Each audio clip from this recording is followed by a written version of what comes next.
আসসালামু আলাইকুম ব্রাদারান ইসলাম। আজ পশ্চিমবঙ্গ তথা ভারতবর্ষের মুসলিমদের অবস্থা খুব করুণীয়। আমরা সংবিধান মানতে ব্যস্ত, কিন্তু সংবিধানের ওপরে অনেক আমাদের রাজ্য সরকার কিছু কিছু অধিকার লঙ্ঘন করছে। সেদিক থেকে আমরা রাজ্য সরকারকে ধিক্কার জানাই। আমাদের ধর্মগ্রন্থ বা আমাদের মানে প্রার্থনা ঘর যেগুলো আমাদের আছে তার উপরে বিধিনিষেধ জারি করছে। এবং এয়ারপোর্টের ভিতরে যে মসজিদটা রয়েছে 136 বছর বয়স, এটা কিন্তু মসজিদ আগে এয়ারপোর্ট পরে, এটা আমাদের অনেকের জানা নেই। সুতরাং মসজিদের জায়গায় এয়ারপোর্ট হয়েছে, এয়ারপোর্টের জায়গায় মসজিদ হয়নি।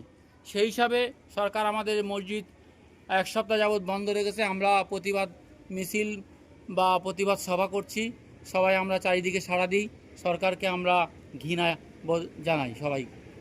এই বলে আমার বক্তব্য শেষ করছি।